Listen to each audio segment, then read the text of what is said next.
She didn't come to make waves. Just a faded gray Army PT shirt, black shorts worn soft by years of sweat, and a duffel bag slung over one shoulder. No rank, no flash, no agenda. But the second Sarah Mitchell stepped through the gates of Fort Carson, Colorado, the air shifted.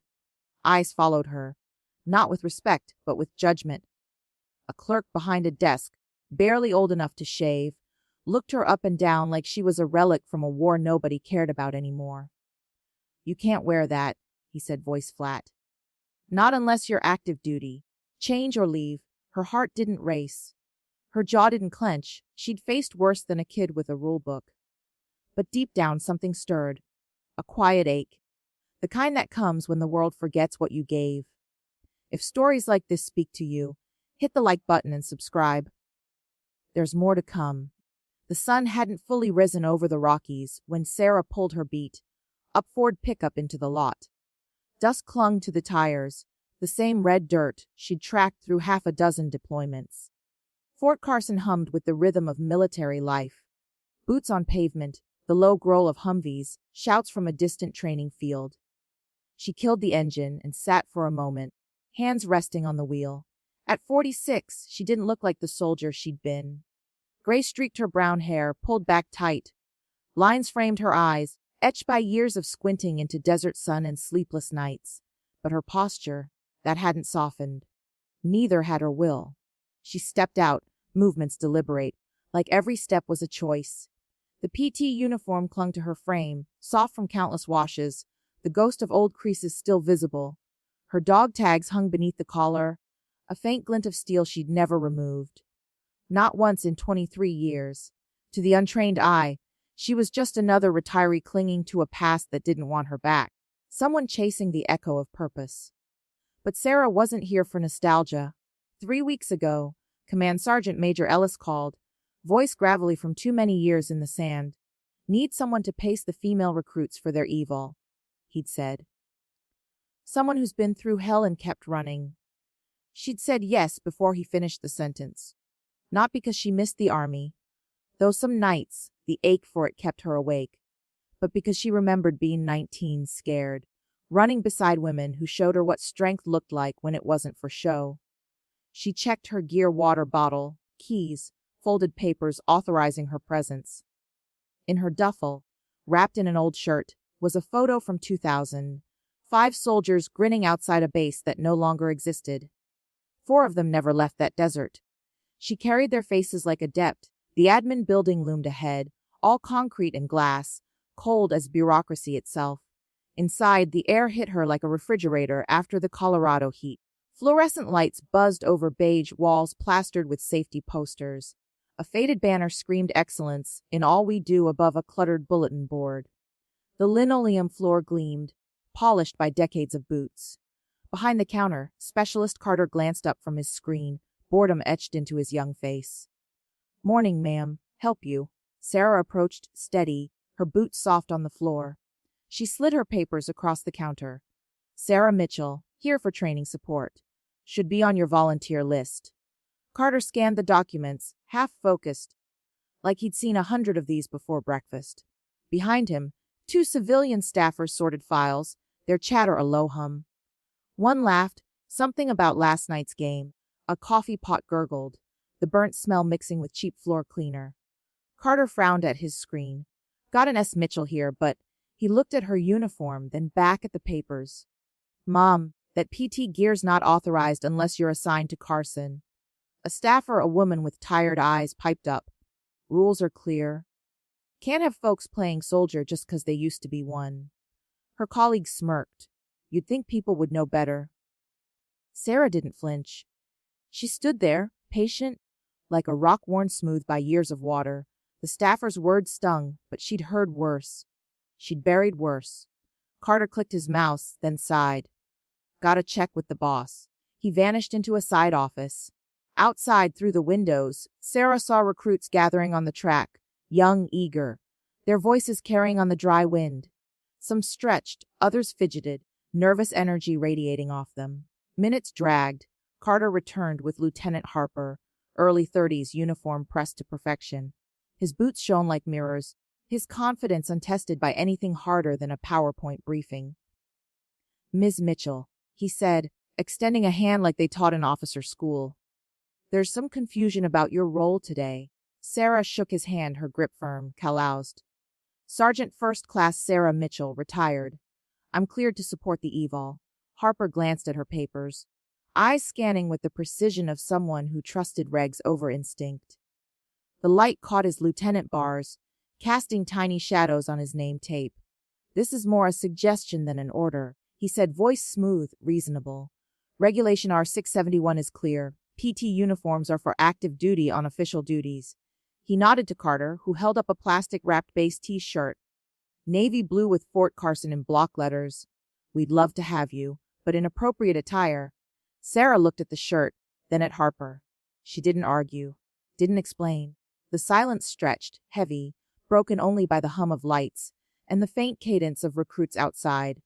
She nodded, bent to grab her duffel, and turned for the door. That's when it happened. Her shirt lifted, just enough as she leaned forward. The skin between her shoulder blades caught the light, 3 numbers stark against her weathered skin, 1375. Below them, a small owl, wings spread, perched over crossed swords. Carter didn't notice, already back at his screen. Harper adjusted his uniform, satisfied with his rulebook victory. But Staff Sergeant Lopez, passing by with a clipboard, froze. His eyes locked on the tattoo and his face drained of color. The clipboard hit the floor, a sharp clatter. Lopez knew that ink. Not from some tattoo parlor, but from classified files he wasn't supposed to remember. Files that told stories no one talked about, stories that changed lives. Sarah kept walking, unaware of the eyes now burning into her back. She didn't see Lopez turn and sprint for the back offices, his mind racing with a truth too big for that small admin room. Outside, the recruits kept stretching, the sun kept rising, and Fort Carson kept moving. But something had shifted. Something was about to break open. Staff Sergeant Lopez didn't walk to the back office. He ran. His boots slapped the linoleum, the sound sharp against the hum of fluorescent lights. The clipboard lay forgotten on the floor, papers scattered like secrets too heavy to hold.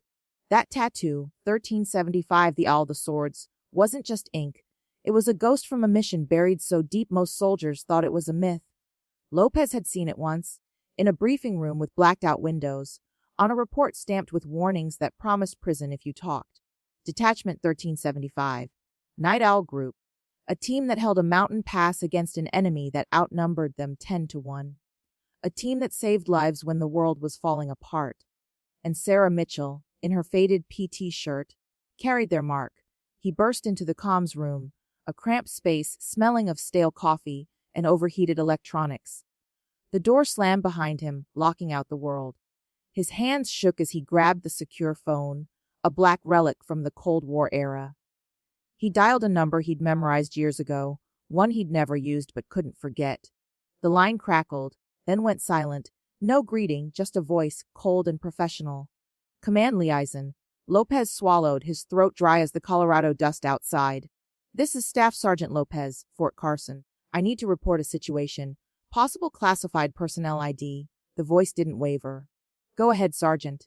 This line is secure. Lopez leaned against the desk, his breath uneven. There's a volunteer here, retired female. She's got ink. Detachment 1375, clear as day, with the owl insignia. Silence stretched, long enough to hear the faint buzz of the phone line. Then, a shift, like gears turning in a machine too big to see. Are you certain, Sergeant? Lopez nodded, though no one could see it. Dead certain. I've seen those marks in classified files. This isn't some poser with a Google search. Another pause, longer.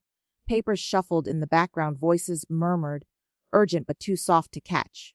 What's her status on base? Lopez gripped the phone tighter. They just told her to leave. Uniform violation. Some lieutenant thinks she's playing dress up. The line went quiet again, but this time it felt heavier, like the calm before a storm. Sergeant, you will inform your chain of command to treat this individual with full courtesy. This comes from levels you don't need to know. Understood. Lopez's voice caught. Yes, sir. The voice hardened. And this call never happened. If anyone disrespects her again, they'll answer to people who don't wear name tapes. The line went dead. Lopez stood there, the receiver still in his hand, his pulse hammering. He'd just lit a fuse, and he didn't know how big the explosion would be. Outside, Sarah sat on the bleachers by the track, her duffel at her feet. The sun climbed higher, painting the Rockies in shades of gold and shadow. Recruits moved through their warm-ups, their laughter and shouts carrying on the wind. Sarah watched them, her face calm, but her eyes held something else. Memories she didn't share, weights she carried alone. The tattoo on her back burned in her mind, not because of the ink, but because of what it cost to earn it.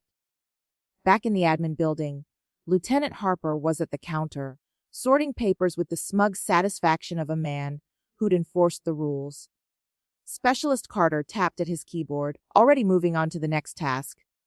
The civilian staffers whispered, their earlier mockery now tinged with unease. Something about Lopez's reaction had shifted the room's energy. The door to the admin office swung open, and Major Reynolds stepped out, his face unreadable. Fort Carson's training officer, Reynolds was a man who'd seen combat, not just desks. His uniform was crisp, but his boots were scuffed, and his eyes carried the weight of decisions made under fire. "Lieutenant," Reynolds said, voice low but cutting through the chatter. "We have an issue with a volunteer authorization." Harper straightened, confident. "Yes, sir. I handled it per regulation. Uniform compliance." Reynolds placed a document on the counter, the header reading Service Verification. "Sergeant First Class Sarah Mitchell. This was in your inbox 3 days ago. Why wasn't it processed?" Harper's face paled. "Sir, there's a lot of paperwork. It must have." Reynolds cut him off. "You failed to do your job. You questioned a decorated veteran because you couldn't be bothered to check your email." Harper stammered, but Reynolds wasn't listening. He turned to Carter. "Get me Colonel Hayes."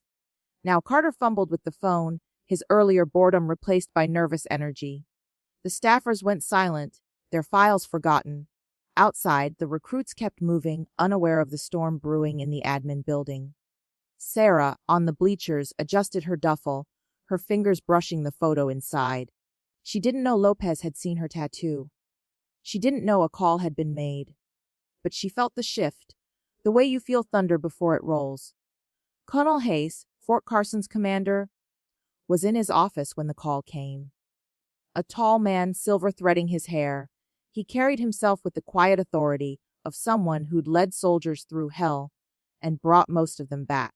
His desk was cluttered with reports, a photo of his family tucked beside a stack of medals he rarely looked at. Carter's voice crackled through the speaker. "Sir, Major Reynolds needs you at admin. It's about a volunteer." Hayes frowned. "A volunteer. What's the issue?" Carter hesitated. "It's complicated, sir. Something about classified records." Hayes was on his feet before Carter finished. He moved through the halls, his strides long and deliberate. Soldiers stepped aside, sensing the purpose in his walk. By the time he reached the admin building, Lopez was there, waiting, his face tight with something between fear and awe. "Sergeant," Hayes said, "what's going on?" Lopez lowered his voice. "Sir, the volunteer, Sarah Mitchell. She's got Detachment 1375 Inc. I called it in. They said to treat her like she's untouchable." Hayes' jaw tightened. He knew the name Detachment 1375. Every senior officer did, even if they weren't supposed to. He turned to Reynolds. "Where is she?" Reynolds nodded toward the window. "Bleachers by the track. She's just sitting there." Hayes looked out, seeing Sarah's silhouette against the morning light. Her posture was straight, her gaze fixed on the recruits. She didn't look like a hero. She looked like a woman who'd learned to carry pain without breaking. Hayes' mind raced. Detachment 1375 wasn't just a unit. It was a legend, one the Army buried to protect its secrets. And now, one of its ghosts was sitting on his base, dismissed by a lieutenant with a rule book. Harper approached, sensing the tension. "Sir, I followed protocol." Hayes raised a hand, silencing him. "You followed the wrong protocol, Lieutenant. Stand by." He turned to Reynolds. "Get her back here. Politely. And make sure everyone in this room understands that no one questions her presence again." Reynolds nodded, already moving for the door. Lopez stood back, his role done, but his mind still reeling. He'd seen the tattoo, made the call, and now the base was shifting under his feet. Sarah, on the bleachers, didn't move as the recruits began their stretches. She didn't need to prove anything. She'd done that years ago, in a desert where the air tasted of blood and smoke. But as the wind lifted her shirt, exposing the tattoo to the morning light, she felt the weight of it. Not the ink, but the names it carried, the faces from that photo, the ones who didn't come home. She didn't know Lopez had seen it. She didn't know Hayes was coming. But she knew deep down that the past was never as buried as you hoped. Major Reynolds didn't hesitate. He moved through the admin building's glass doors, his boots steady on the pavement, the Colorado sun now high enough to cast sharp shadows. Sarah Mitchell sat on the bleachers, her silhouette still as stone, watching the recruits like a sentinel from another time. Reynolds approached, not with the stiffness of rank, but with the respect of someone who'd seen enough to know better. "Ms. Mitchell," he said, voice low but clear, "there's been a misunderstanding.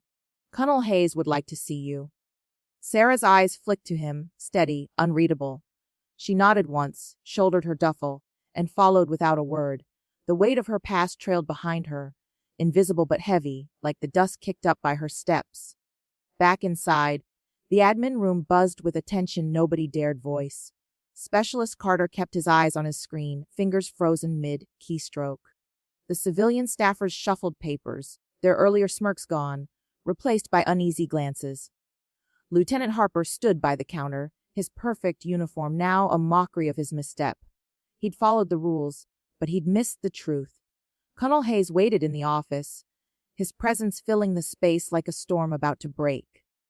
When Sarah entered, he stood, his silver hair catching the light. "Sergeant Mitchell," he said, extending a hand. "Thank you for coming back." Sarah shook his hand, her grip firm, calloused from years of work that didn't end with retirement. "No trouble, sir." Hayes gestured to a chair, but she remained standing, her duffel at her feet. He didn't press. Instead, he leaned against his desk, arms crossed, studying her. Not with judgment, but with recognition.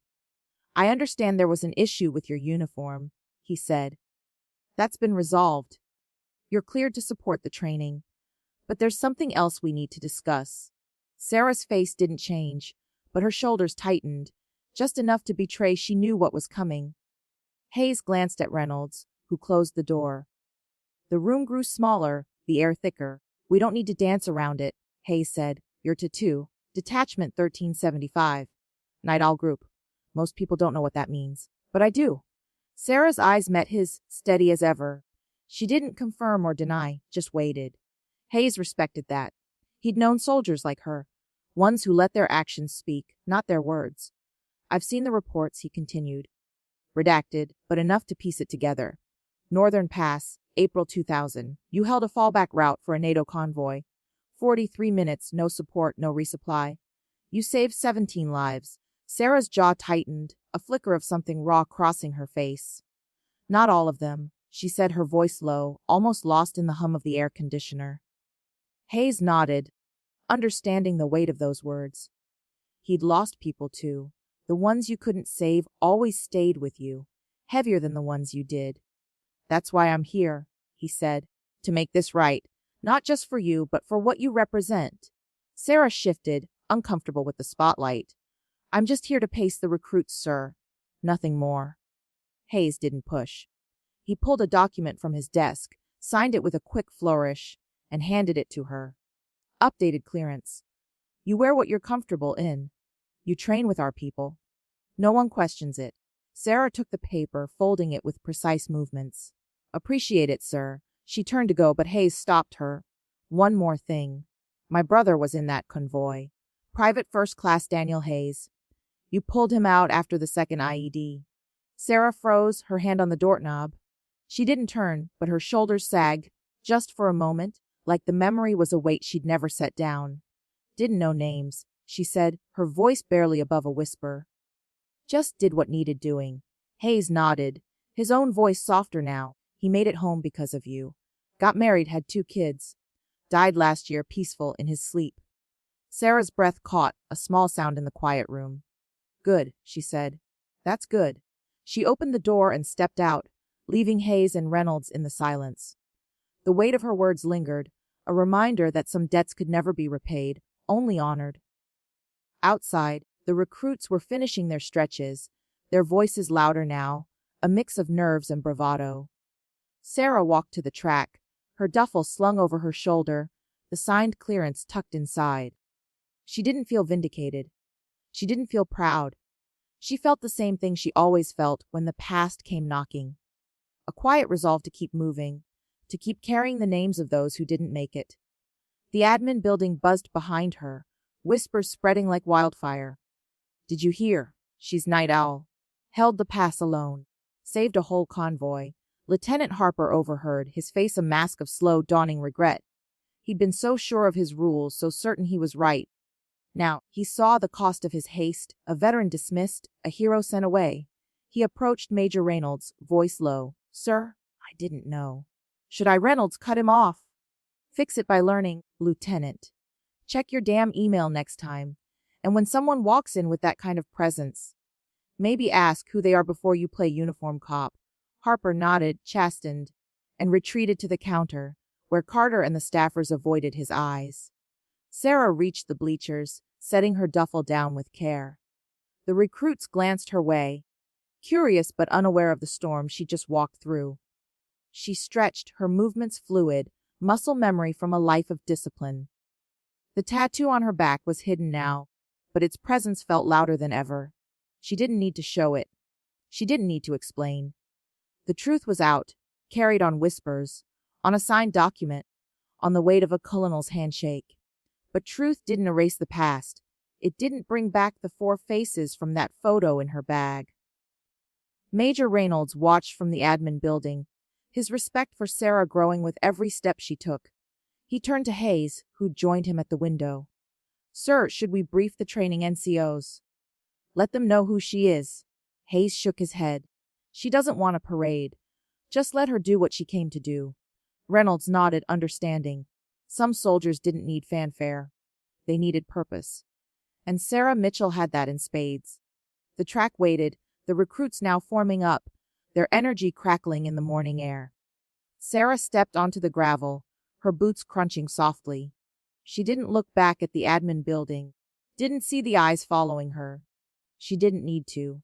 Sarah Mitchell stepped onto the track, the gravel crunching under her worn boots. Each sound a quiet declaration of presence. The recruits lined up, their faces a mix of nerves and determination, their breath visible in the crisp Colorado air. She didn't speak, didn't need to. Her posture, straight, unyielding, said enough. The training NCO, a grizzled sergeant named Carter, nodded to her. You're pacing today, Mitchell. Set the tempo. She gave a single nod, her eyes scanning the formation. These young soldiers, some barely out of high school, didn't know her story. They didn't need to. She was here to show them something deeper than words could carry. Resilience that didn't shout, strength that didn't break. The whistle blew, sharp and clear, slicing through the morning. Sarah took off, her stride smooth, effortless, like water flowing over stone.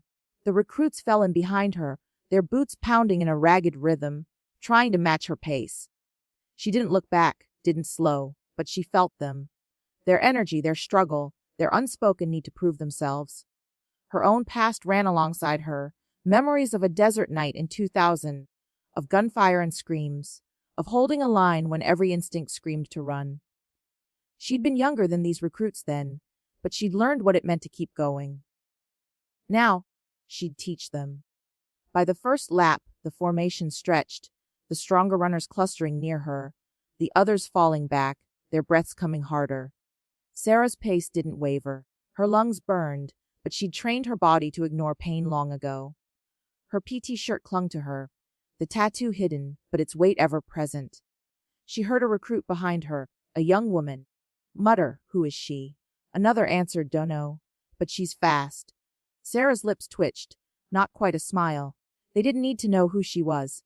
They needed to see what she carried. The second lap pushed harder. The track curved under the shadow of the Rockies, the sun now a fierce disk above. Sweat beaded on her forehead, but her stride remained steady, each step a metronome of discipline. Some recruits lagged, their faces red, their resolve fraying. Sarah adjusted her pace, just enough to challenge without breaking them. She remembered her own training, the women who'd run beside her, their quiet encouragement when her legs wanted to quit. "You don't stop," one had told her, voice rough from dust. "You stop, you die." Sarah hadn't stopped then. She wouldn't let these kids stop now. From the sidelines, Colonel Hayes watched, arms folded, his face unreadable. Major Reynolds stood beside him, his eyes tracking Sarah's every move. "She's not even breathing hard," Reynolds said, half to himself. Hayes nodded. "She's been through worse." The recruits didn't know it, but they were running with a legend. Hayes's mind drifted to his brother, Daniel, pulled from a burning truck by a woman who didn't know his name, who held a pass alone when the world was collapsing. He saw that same resolve now, in the way Sarah led without looking back. By the third lap, the formation was a study in contrasts. The strongest recruits stayed close, their eyes locked on Sarah's back, learning from her rhythm. The weaker ones struggled, their steps heavy, their gasps loud in the dry air. Sarah heard a recruit stumble, her boots scuffing the gravel. "Keep up," Sarah said, her voice low but firm, cutting through the noise. "You're stronger than you think." The girl, maybe 19, straightened, her face set with new determination. She pushed forward, her breath ragged but her eyes fierce. Sarah nodded to herself. That was the spark she'd come to ignite. The admin building loomed in the distance, its glass reflecting the sun. Inside, Lieutenant Harper watched through the window, his earlier confidence replaced by a nod of shame. He dismissed her, sent her away, blind to the truth of who she was. Now, seeing her lead the formation with an ease that shamed his own fitness tests, he felt the weight of his mistake. Specialist Carter, at his desk, glanced up. "She's night owl, isn't she?" Harper didn't answer, just kept watching, his jaw tight. The civilian staffers, once quick to mock, now stood silent, their files forgotten. Whispers of detachment 1375 had spread, and with them, a quiet awe. Sarah hit the fourth lap, her body a machine of muscle and will. The recruits behind her were tiring, their formation loose, but none quit. She felt their effort, their refusal to break, and it stirred something in her, a pride she hadn't felt in years. She remembered her team, the ones who'd stood with her in that desert pass. 4 of them hadn't made it home, but their strength lived in her, in every step she took. She ran for them now, for the photo in her duffel, for the name she'd never forget. The recruits didn't know it, but they were running with ghosts. The final lap came, the track stretching under the relentless sun. Sarah pushed harder, not to show off, but to show them what was possible. Her breath was steady, her form unbroken, while half the formation fought to keep up. The young woman who'd stumbled earlier was still there. Closer now, her face a mask of grit. Sarah caught her eye, gave a small nod. "You got this," she said, voice calm but sure. The girl nodded back, her steps finding new strength. The finish line loomed, a white stripe on the gravel, and Sarah crossed it first, barely winded, while the recruit staggered in behind her, gasping, sweating, alive with the thrill of not giving up. She slowed to a walk, her chest rising and falling evenly, her eyes on the horizon. The recruits bent over, hands on knees, some laughing, some cursing, all feeling the burn of a challenge met. Carter, the NCO, approached, a rare grin on his face. "Hell of a pace, Mitchell. You made 'em work for it." Sarah shrugged, wiping sweat from her brow. "They'll thank me later." Carter chuckled, but his eyes held respect, the kind earned, not given. Colonel Hayes stepped forward, his presence drawing every eye.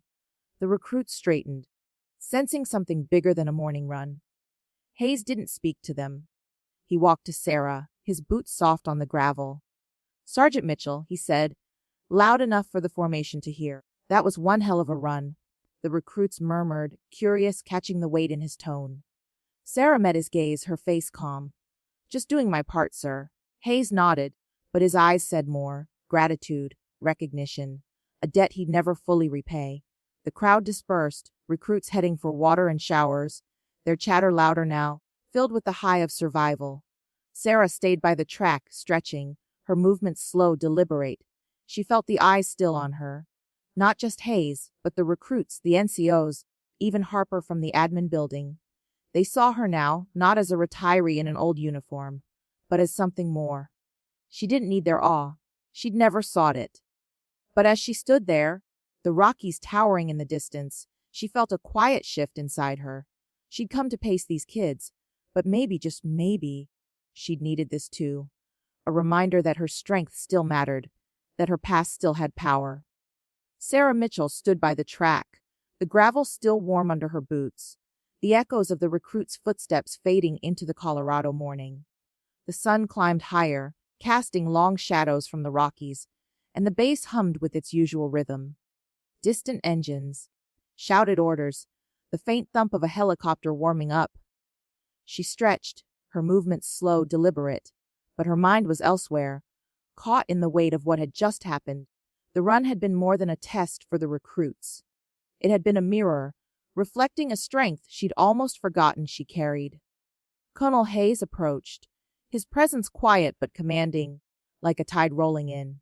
"Sergeant Mitchell," he said, voice low, meant just for her. "Walk with me." She nodded, shouldering her duffel, and fell into step beside him. They moved away from the track, toward a quieter corner of Fort Carson, where the admin building's shadow didn't reach. The air smelled of dust and pine, the kind of scent that clung to memories of early deployments. Hayes didn't speak at first, and Sarah didn't push. She'd learned long ago that silence often carried more truth than words. Her PT shirt clung to her, damp from the run, the tattoo hidden but its presence a steady pulse in her mind. She felt the photo in her duffel, the faces of her team, and wondered if today had honored them or just stirred old wounds. They stopped near a maintenance yard, where mechanics worked on a row of Humvees, their clanging tools a distant percussion. Hayes turned to her, his silver hair catching the light, his eyes carrying the weight of years in command. "I owe you more than an apology," he said. "My brother Daniel, he told me about that night. Northern Pass 2000. He said a woman held the line, kept the enemy back long enough for the convoy to escape. He never knew your name, but he never forgot you." Sarah's throat tightened, her gaze dropping to the ground. She saw it again, the smoke, the screams, the weight of her rifle as she fired until the barrel burned her hands. "Didn't do it for thanks," she said, her voice rough, like it had been scraped raw by memory. "Just did what I was trained to." Hayes nodded, but his eyes didn't leave her. "You did more than that. You gave him 16 years he wouldn't have had. A wife, kids, a life. That's not training. That's who you are." Sarah shifted, uncomfortable with the praise. She'd spent years locking that night away, burying it under routine, under civilian life, under the quiet of nights alone. But here, under Hayes's steady gaze, it was alive again, undeniable. He pulled a small folder from his pocket, the edges worn, the paper inside marked with faded stamps. "I pulled your file," he said. "What's left of it, anyway? Detachment 1375 was erased. Officially, you never existed. But I found enough. Bronze Star, classified, locked in a vault only a handful can access. You never claimed it." Sarah's jaw tightened. "Don't need a medal, sir. The ones who mattered made it home. That's enough." Hayes studied her, seeing the pain she didn't voice, the grief she carried like a second skin. He understood. He'd lost soldiers too, carried their names like stones. "There's something else," he said, his voice softening. "I'm changing base policy. Effective today, prior service veterans supporting training can wear appropriate uniform elements at command discretion. No more jumping through hoops. You set the standard for that." Sarah looked up, surprised, her eyes searching his. "Why now?" she asked. Hayes's lips curved, not quite a smile. "Because you walked in here and reminded us what service looks like. Not the rules, not the paperwork. The real thing." She didn't know what to say. For years, she'd moved through the world quietly, her past a shadow she didn't share. Now, it was being pulled into the light, not by her choice, but by the respect of a man who'd seen enough to know what mattered. "Thank you, sir," she said, the words simple but heavy. Hayes nodded, then did something that caught her off guard. He stepped back and saluted, sharp and formal, the kind of gesture reserved for those who'd earned it. Sarah returned it, her hand steady, her eyes locked on his. The mechanics in the yard paused, tools still, watching the quiet exchange. It was a moment that didn't need words. They walked back toward the admin building, the base alive around them. Recruits moved in formation, their voices carrying on the wind. Sarah felt the eyes again, not just Hayes, but the NCOs, the staffers, even Lieutenant Harper, who stood by the glass doors, his face a mix of regret and awe. He stepped forward as they approached, his voice hesitant. "Sergeant Mitchell, I need to apologize. I didn't understand." Sarah raised a hand, gentle but firm. "You didn't ask." Harper nodded, chastened, and stepped back, knowing some mistakes couldn't be undone, only learned from. Inside, Major Reynolds waited, his respect for Sarah now a tangible thing. He handed her a new set of papers, her clearance updated, her role official. "You're with us for the evil," he said. "Whatever you need, you've got it." Sarah tucked the papers into her duffel, next to the photo, next to the pass she carried. "Appreciate it," she said, her voice steady now, the raw edge gone. She'd faced the truth today, not just from Hayes, but from herself. She was more than a retiree, more than a faded uniform. She was a soldier still, in the ways that mattered most. Hayes walked her to the door, his presence a quiet anchor. "You did good out there," he said, nodding toward the track. "Those recruits, they'll remember you, even if they don't know why." Sarah's lips twitched, the closest she came to a smile. "Hope so, sir. They've got a long road ahead." Hayes nodded, understanding the unspoken. They'd faced their own battles, their own losses. But today, they'd seen what strength looked like when it didn't need to shout. As they parted, Sarah felt a shift inside her, subtle but real. The weight of Northern Pass, of Detachment 1375, hadn't lifted, but it felt different now. Less like a burden, more like a foundation. She'd come to Fort Carson to pace recruits, to give them a glimpse of what it took to keep going. But standing here, with Hayes' salute still burning in her mind, she realized she'd needed this too. A moment to see her own worth, to know her sacrifices hadn't faded with time. The base stretched out before her, alive with purpose, and for the first time in years, Sarah felt like she belonged to it again, not as a ghost, but as a soldier whose story still mattered. Sarah Mitchell sat on the concrete steps outside Fort Carson's motor pool, the midday sun painting the Rockies in shades of amber and dust. The base pulsed around her, mechanics hammering, recruits shouting cadence in the distance, a helicopter's rotors thumping like a heartbeat.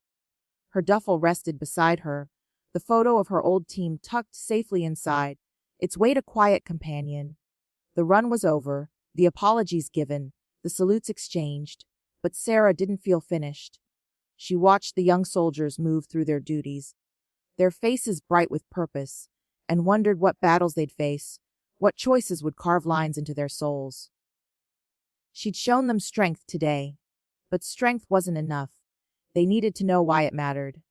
A shadow fell across the steps, and Sarah looked up to see a young private, maybe 19, clutching a water bottle like it was her only anchor. Her uniform was crisp, her boots still shiny, her eyes wide with the earnestness of someone still learning what it meant to be a soldier. Private Emily Torres, her name tape read, though Sarah didn't need to see it to feel the girl's nervous energy. "Ma'am," Torres began, her voice barely above a whisper.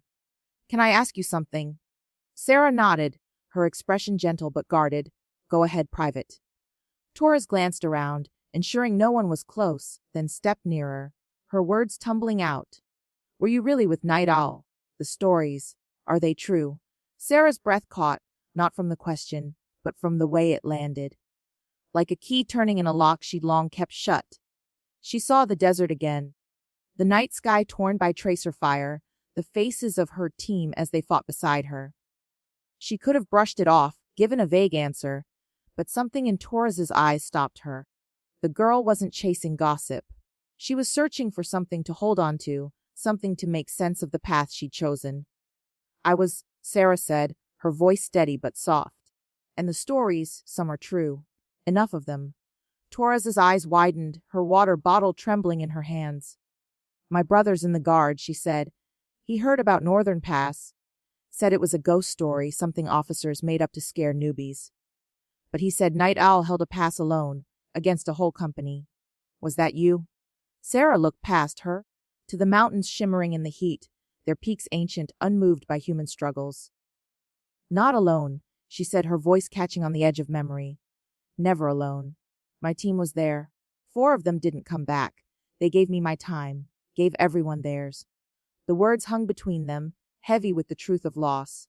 Torres's face fell, her curiosity giving way to something deeper.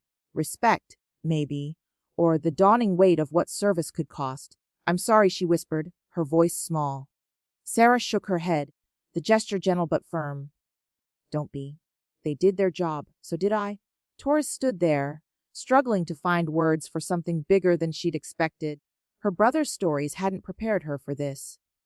Not the quiet pain in Sarah's eyes, not the strength that carried it without breaking. "Why'd you come back?" Torres asked, her voice stronger now, like she needed to understand. "After everything, after what you lost, why put yourself through this?" Sarah stood, brushing dust from her hands, her movements precise, deliberate. She looked at Torres, seeing herself at 19, scared but determined, needing someone to show her the way. "Because you need to see what strength looks like," she said. "Not the kind that shouts or demands medals. The kind that keeps going when the world falls apart. The kind that carries the ones who didn't make it, so their fight wasn't for nothing." Torres nodded, her eyes bright with something new. Resolve, maybe, or the first spark of understanding. Sarah's words weren't just about the past. They were a map for the future, for the moments when Torres would face her own impossible choices. "You'll get it one day," Sarah added, her voice softer now, almost warm. "When the manuals don't cover it, when the orders don't make sense, you'll remember this. Strength isn't about being the loudest. It's about being the one still standing when the noise stops." Torres swallowed, clutching her water bottle tighter. "Thank you, ma'am," she said, her voice steady despite the emotion in her eyes. "I won't forget." Sarah gave a small nod, the closest she came to a smile. "Good. Now go catch up with your unit. They're waiting." Torres hesitated, then turned, her steps firmer now, like she carried something new. Sarah watched her go, blending into the sea of recruits, and felt a quiet pride. She hadn't come to Fort Carson for this moment, but it found her anyway. A chance to pass on what her team had given her. The base kept moving, oblivious to the exchange.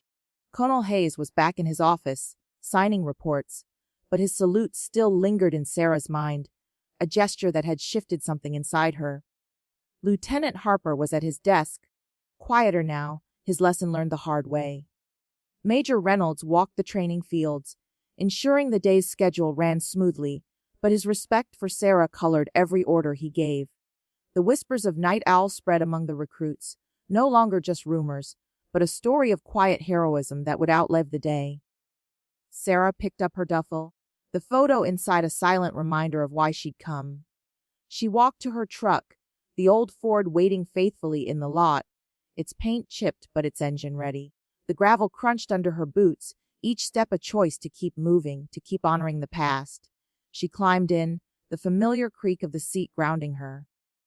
The key turned, the engine rumbled, and she pulled away, the base shrinking in her rearview mirror. Fort Carson looked smaller now, but stronger, like something had been set right. She didn't need the applause, the medals, the recognition. She'd never fought for those. She'd fought for the ones beside her, for the ones who made it home, for the ones who didn't. Today, she'd fought for Torres, for the recruits, for herself. A quiet battle, one not with guns, but with presence. As the Rockies faded behind her, Sarah felt the weight of Northern Pass settle into something new. Not lighter, but steadier, like a foundation she could build on. Her team's sacrifice, her own survival, had found purpose again, in the eyes of a young soldier who'd never forget. Sarah Mitchell drove down the empty road, the Rockies a silent witness to her departure. The dust trailed her truck, swirling in the warm Colorado air, carrying the echoes of a day that had changed more than she'd expected. She hadn't come to Fort Carson for glory, or even for healing. She'd come to give something back, to show a new generation what it meant to carry on. But in their eyes, in their effort, in the quiet respect of a colonel's salute, she'd found a piece of herself she'd thought was lost. The photo in her duffel, the faces of her team, felt closer now, not as a burden, but as a reminder of why she kept going. They'd given her their time, and she'd used it to build something lasting. A spark in a young private's eyes, a lesson in strength that would outlive her. The road stretched ahead, open and uncertain, but Sarah drove with a steadiness born of knowing her fight wasn't over. It never would be, and that was okay. Because strength, the quiet kind, didn't need to shout to be heard. It lived in the choices you made, the lives you touched, the moments you stood tall when no one else could. Fort Carson was behind her, but its lessons would stay, carried in her heart, in the recruits she'd led, in the truth she'd finally let breathe.